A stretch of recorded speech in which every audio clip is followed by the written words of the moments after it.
மணி செய்திகளை வழங்குவதற்காக நான் காயத்ரி. விரிவான செய்திகளை பார்ப்பதற்கு முன்பாக தலைப்புச் செய்திகளை முதலில் பார்க்கலாம். கீழடி அகழாய்வு ஆய்வறிக்கையில் திருத்தம் செய்ய முடியாது. நியூஸ் 18க்கு அளித்த பிரத்யேக பேட்டியில் தொல்லியல் துறை இயக்குநர் அமர்நாத் ராமகிருஷ்ணன் திட்டவட்டம். அகழாய்வு செஞ்சுட்டு ஒரு ரிப்போர்ட்டை கொடுத்துட்டோம். அந்த ரிப்போர்ட்டை நீங்கள் மாற்ற முடியாது. ஏன்னா அது ஆய்வு, அந்த ஆய்வின் முடிவு அது. அந்த ஆய்வில் கிடைச்சத டாக்குமெண்ட்ரி ப்ரூஃபோட முடிவு பண்ணியாச்சு. முடிவு பண்ணி சொன்னதை மாற்றினா என்றைக்குமே மாற்ற முடியாது. அதுக்கு மாற்றினா திரும்பத்தான் ஒரு எஸ்கியூஷன் பண்ணணும்னு அவங்க சொன்னாங்க. இதுதான் இயல்பு.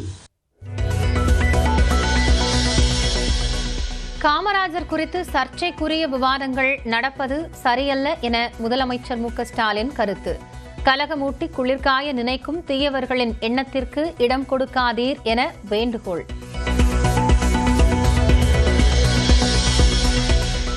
காமராஜர் குறித்து திருச்சி சிவாவின் சர்ச்சை பேச்சுக்கு இபிஎஸ் கண்டனம். திமுகவின் வரலாற்று திரிப்பிற்கு அளவே இல்லையா என கேள்வி. திமுக கூட்டணியில் தொகுதி பங்கீடு சுமூகமாக இருக்கும். விசிக தலைவர் திருமாவளவன் உறுதி. எடப்பாடி பழனிசாமியின் அழைப்பை நிராகரித்த விசிக கம்யூனிஸ்ட். திமுக கூட்டணியில் தொடர்வோம் என திட்டவட்டம். அதிமுக கூட்டணிக்கு பிரம்மாண்டமான கட்சி வருவதாக எடப்பாடி பழனிசாமி ஆரூடம். நினைத்து பார்க்க முடியாத கட்சி என்றும் காட்டுமன்னார் கோயிலில் பேச்சு. கூட்டணி ஆட்சி என அமித்ஷா கூறியதைத்தான் தானும் சொல்வேன் என அண்ணாமலை திட்டவட்டம். மாற்று கருத்து இருந்தால் அமித்ஷாவுடன் அதிமுக பேசலாம் என்றும் பேட்டி. கோவை, நீலகிரி மாவட்டங்களில் இன்று முதல் 4 நாட்கள் மிக கனமழைக்கு வாய்ப்பு. ஜூலை 22ஆம் தேதி வரை கனமழை தொடரும் என்றும் கணிப்பு. சென்னை, செங்கல்பட்டு, காஞ்சிபுரம் உள்ளிட்ட 10 மாவட்டங்களில் நாளை கனமழைக்கு வாய்ப்பு. தேனி, திண்டுக்கல், திருவள்ளூர், காஞ்சிபுரம் மற்றும் ராணிப்பேட்டையில் இன்று கனமழை பெய்யும். சென்னையில் கற்பூரத்தை மூக்கில் தேய்த்ததால் குழந்தை இறந்ததாக கூறப்பட்ட விவகாரத்தில் திருப்பம். சிறுநீரக மற்றும் கல்லீரல் தொற்றே உயிரிழப்பிற்கு காரணம் என உடற்கூறாய்வில் தகவல். சென்னை ஆலந்தூரில் பள்ளி மாணவனை துரத்திச் சென்ற தெருநாய்கள். பலமுறை புகார் அளித்தும் மாநகராட்சி நடவடிக்கை எடுக்கவில்லை என குற்றச்சாட்டு.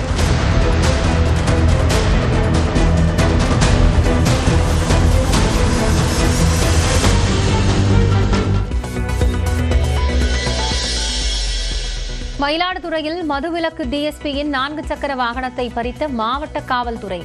1 கிலோமீட்டர் தூரத்திற்கு நடந்தே அலுவலகம் சென்ற டிஎஸ்பி சுந்தரேசன்.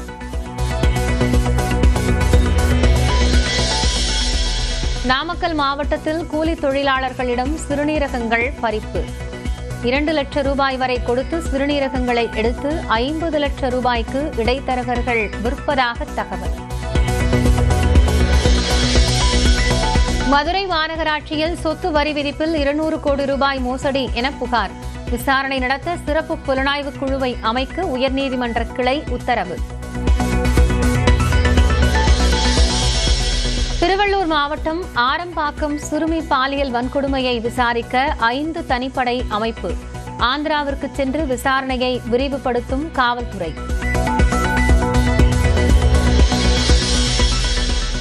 தாவேக கட்சிக் கொடியில் உள்ள வண்ணங்களுக்கு எதிரான வழக்கு. விஜய் பதிலளிக்க உயர்நீதிமன்றம் உத்தரவு. மேற்கிந்திய தீவுகள் அணியின் ஆல்ரவுண்டர் ஆண்ட்ரே ரசல் கிரிக்கெட்டில் இருந்து ஓய்வு. ஆஸ்திரேலியாவிற்கு எதிரான தொடருடன் விடைபெறுகிறார். கேரள மாநிலம் கொல்லத்தில் மின்சாரம் தாக்கி 8ஆம் வகுப்பு மாணவன் உயிரிழப்பு. மேற்கூரையில் சக மாணவர்கள் தூக்கி எறிந்த ஷூவை எடுக்க முயன்ற போது பரிதாபம்.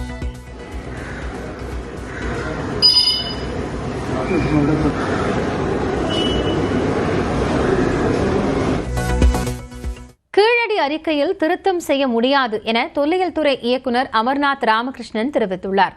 நியூஸ் 18 தமிழ்நாட்டிற்கு பேட்டியளித்துள்ள அவர் பிழை திருத்தம் இருந்தால் செய்து தர தயாராக இருப்பதாக கூறினார். மேலும் கீழடியின் காலம் கணிக்கப்பட்டது குறித்தும் விளக்கினார். அகழாய்வில் கிடைத்த ஆதாரங்களின் அடிப்படையில் இந்த அறிக்கை தயாரிக்கப்பட்டு கொடுக்கப்பட்டதை தவிர இது என்னுடைய தனிப்பட்ட கருத்து கிடையாது. என்னைக்குமே ஏன்னால் ஒரு குழுவாகத்தான் அந்த அகழாய்வு மேற்கொள்ளப்பட்டது. அந்த குழுவின் முடிவு தான் அது. அங்கு கிடைத்த தொல்லாதாரங்களின் முடிவு தான் அது, வேற ஒன்றுமே கிடையாது. ஏன்னா 102 அகழாய்வு குழிகள் அமைத்து அகழாய்வு செஞ்சோம். அந்த 102 அகழாய்வு குழியில் கிடைத்த தகவல்கள் தான் அந்த அறிக்கையாக தயாரிக்கப்பட்டு கொடுக்கப்பட்டுள்ளது.